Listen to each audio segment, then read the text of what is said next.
Sniffing women's tears reduces aggression in men and alters brain activity, groundbreaking study finds. And of course, my tinfoil went, whoa, what? Like, I mean, okay, now here's the thing. It's genderizing this, of course. And so I'm not sure that's as necessary as sort of the power of human tears to maybe alter us psychologically or, again, reduce aggression levels or things like this. But just the initial idea just made me literally go, whoa. I mean, isn't there in the days of yore, of folklore and mythology and the rest of this, that they used to have, I don't know, like the eyes of a newt and the tears of a maiden and, things like this that they put in the cauldron to create these spells and these things that, we're told is all mythology and nonsense and folklore. And so when I saw this, I was like, what? Really? Come on. And so I read it. And of course, let's read a little bit of it so you're not in the dark here. In a new study published in PLOS Biology, actually, let's do this. Let's do it so we don't have to scroll on the screen while we're doing the thing. I'll come say at the bottom of the hour. Sorry for the late start. Here we go. In a new study published in PLOS Biology, researchers have discovered that human tears possess the remarkable ability to reduce aggression in men. The finding not only challenges the long-held belief that tears are merely for eye protection, but also suggests that they play a significant role in human social interaction. The study was motivated by the long-standing mystery surrounding the purpose of human emotional tears.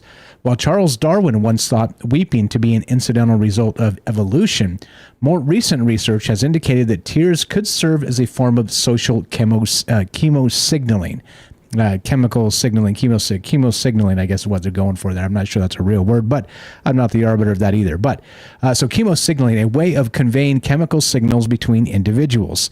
While rodents use tears in this manner, it was unclear if humans had a similar system, especially since humans lack the specialized olfactory system rodents use for this purpose.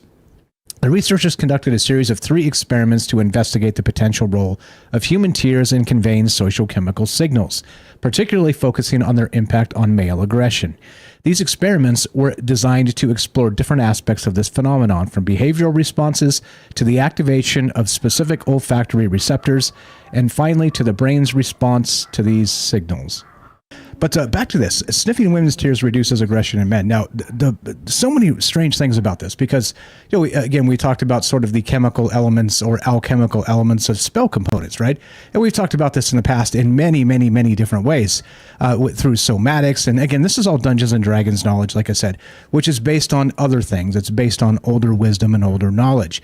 Now, more fascinating than that, there's another wrinkle that kind of comes into this sort of sniffing women's tears reduces aggression in men and alters brain activity. But then there's this new scientific study suggests this is the truth here. But then there's also this other bizarre thing known as water memory. And I couldn't help but sort of connect the two in my mind when I was reading this and was like, wait a minute now. So is it possible, very possible here, that let's say human tears in and of themselves are, I don't know, maybe touched somehow. You know what I mean? They're sort of an emulation of, let's say, physical water or this saline solution that is tears itself. And they're actually touched by the human soul through this emotional, whatever it is that causes the tears, And again, tears don't have to be sorrow. Tears can be joy. There are a lot of ways to actually experience tears themselves. But you get what I mean here. There's something happening with this, and I'm not exactly sure how to frame it directly because I'm not the arbiter of all the magical things of the universe, as you know. But it does seem to me that something is amiss here, and oddly enough, it is like I said in some of these old witch type spells with the cauldrons and the bubble toil and trouble and that whole bit that they use tears of. Maybe tears of a frog or, like I said earlier, tears of a maiden or, things like this with, the eyes of a newt and things like this.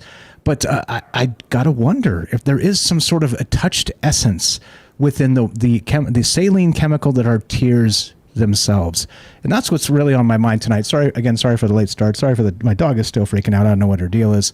I put her back in the kennel because, anyway, she's used to it. She's spoiled, basically, is what's happening. I'm pretty sure. But anyway, so that's where we're at tonight. So look, there's a whole lot to this because, again, is it possible to take water and imbue it with, I don't know, like touched by the human spirit, as suggested there? And then is that, if that's possible, then through emotion, whether it's tears of joy, tears of sorrow, everywhere in between, is it then possible to maybe use sort of that touched water source, water system, whatever it is, the water works, as they say, and use it as some sort of alchemical, spell component, something to that effect? Because it seems like ridiculous to say it until you start to consider that there are other things in play, or could be, which of course brings us to this idea of water memory. Now, which specifically, if you're talking about the tears here, now sort of let's turn them into a magical source of, emotional, touched by the human soul and sort of expelled in a massive emotional trauma or joy. And then we have this water memory as well. Listen to this.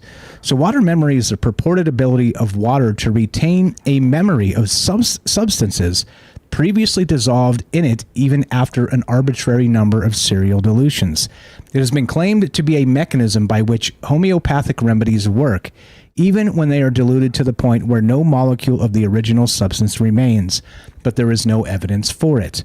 Water memory contradicts current scientific understanding of physical chemistry and is generally not accepted by the scientific community, as you would expect it to say on Wikipedia. In 1988, Jacques Benveniste, I'm not French, pardon the mispronunciation, and colleagues published a study supporting a water memory effect amid controversy in Nature magazine, accompanied by an editorial by Nature's editor John Maddox, urging readers to suspend judgment until the results could be replicated. And they have all the information here and all the rest of the stuff. And as usual, when you're sort of on the cutting edge of science and even pseudoscience, and I say that in the nicest way because how do we really quantify these things that we have not really discovered as of yet? It seems that if this is true, if the idea of water memory is true, then we're not just dealing with, let's say, tears of these things as described, but also beyond that, something a little bit more mystical and magical. Because then how would you quantify, let's say, the ocean itself? Like how would you dilute the essence of the ocean, which has been there for billions of years, we're told, that has had so many species come and go through it, be born and extinct, not just in a lifetime or a life cycle or, even generations. We're talking billions of years of life in evolution. Okay. And again, like I said, I'm not here to debate that. Just that's the official story. And so if we have these memories that are actually happening within, let's say, bodies of water, what kind of stuff could the ocean possibly hold? What kind of, memories? It seems silly to say memories, but it seems like it would have sort of these maybe ideas of what it was like in a primordial world before life and things like this. So I don't know, like when you combine the ideas, of course, it seems a little silly, a little magical, a little troubled minds. But now when we have science sort of recircling and rediscovering this is a thing. So I'm going to just read from this because I'm a little distracted. She's still barking. I don't know what's going on out there. So here we go. So a recent study highlighted in SciPost opens a fascinating dialogue between science and folklore. It found that sniffing women's tears reduces aggression in men and alters brain activity, making them less aggressive, of course. As we said there, this discovery invites us to explore the broader magical implications of natural substances like tears. In folklore, tears and other elements often have mystical properties, influencing emotions and perceptions. This scientific insight offers a contemporary lens through which to view these ancient beliefs, merging empirical evidence with the enchanting possibilities of the natural world. Now, the profound reduction in aggression observed in the study hints at undiscovered properties of human tears, of course, as we said. Though tears lack any overt scent, they provoke and marked behavioral. This is what happens when you don't write it. Behavioral and neurological changes. This phenomenon defies straightforward scientific explanation, pointing to more subtle psychosomatic forces. Tears have held mystical significance across countless myths, rituals, and folk magic traditions. The human act of weeping, from the mourning lover to the man facing the firing squad, carries heavy emotional weight. Tears distill the most primal human experiences into saline and proteins. Legends often imbue tears imbue tears with metaphorical powers to open hearts, lift curses, and stir compassion. Love potions call for tears of devotion. Healing unguents use tears of joy. Tears bottled from pivotal life events allow one to share in another's defining moment.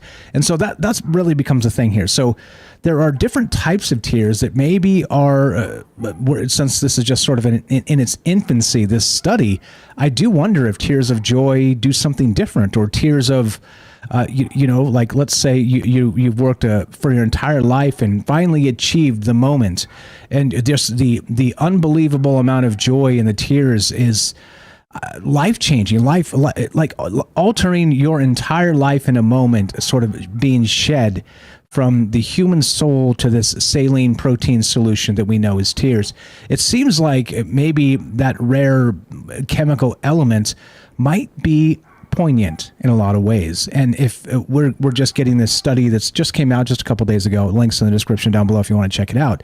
But this type of thing really makes my tinfoil tingle in terms of actual, the old school spellcraft and the old school Dungeons and Dragons spellcasting. And funny enough, with spellcasting in D&D, it was created as a balance, just a game balance, because if you could just say magic words whenever you wanted to, wizards would be ultra powerful. But if they had to sort of curate and keep and carry and buy and do all the rest of that stuff, actual spell components, then it became sort of a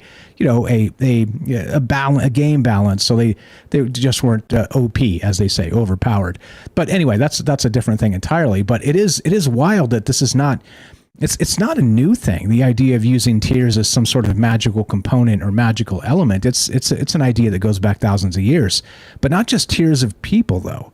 So imagine now, let's say the tears of anything, the tears of, I don't know, a cat, or let's say a familiar spirit, the cat, or let's say the tears of like a reptile or something to this effect, like a snake, or you get what I mean, a monitor lizard, and this suddenly starts to make me wonder if there's something to this, and not just specifically, changing the aggressive state, or kind of backing off a male aggressiveness and the rest of that, but also turning maybe something else into something else, based on the actual emotive energy that comes through the tears themselves. And in some cases, of course, that's going to be the worst of the worst, because, pain is bad, and, bad pain is worse, and tears come with it. So there's going to be sort of a lot of trauma in that aspect. But then also, like I said, the opposite is also true in this case. And so the questions I have for you guys tonight is this exact thing. And I don't really know, of course, as you know me, my take isn't the answers guy. My take is a questions guy. But is it possible that I'm calling this sorrow's reservoir? And the reason is because, is it possible that there's actually, let's say, touched by the human soul, and the water memory is what's bringing about sort of this magical elixir? And of course, we got some other stuff to get to, which I'll include as we go. But there's also with the power of water and the mystical bit of that. Shout out Rivers and Night Stalker of the chat. I see you there, buddy. There's a movie coming out called what's it called? Night Swim. It's talking about exactly the sort of weirdness of water, and why it's mystical, and why entities, I don't know, are swimming in it, living in it. I don't know. What the hell's going on here? Does it seem a little less, let's say, science to you, and a little more folklore spooky if we're talking about tears as magical components that can actually alter the behavior of human beings? Tonight we're taking your calls as we discuss this weird article that just came out talking about the power of human tears. Now, what exactly does it mean? I don't know, because I'm not the answers guy, but could there be more to tears than we realize? Science still struggles to fully explain their emotional impact and ability to alter behaviors. Perhaps modern studies are only scratching the surface of some deeper magic in this most human of secretions. Such a crazy word, secretions. Gross. We sound like sea creatures or something. But again, the article is wild to me, because it does hearken in a lot of old things, a lot of old ideas, a lot of old ways, and especially back to spellcasting, back to, we've done pretty much a show on all the different things of spellcasting, the words themselves, the somatics, the hand gestures, pretty much everything we've covered as far as at least the folklore element of that, in terms of what it means to be I don't know, a wizard or a witch or the rest. But we'll get into some other stuff too, because it is absolutely wild and how this kind of fits into those old stories. Because if there's some sort of like, I don't know, chemical reaction happening, that's, again, tears are supposed to be scentless, and yet they affect us. I don't know, the mere presence of them suddenly changes behavior and alters aggressive attitudes. I don't know. I mean, it could just be common sense, sort of one of those, as usual, right? We have to sort of base this in all the places, but it could very well just simply be the fact that tears specifically signal distress, and distress to a fellow empathetic creature means, okay, hold on, let's see what's happening here. Something's definitely wrong, and so that makes a ton of sense. But beyond that, if you can actually have this sort of in the more folkloric sense or mythological sense, then these tears seem to have power, and it's suggested and been suggested for a very long time in sort of these ancient tales. And so that is what got my tinfoil tingling. And of course, in the zeitgeist, we have, like I said, this new movie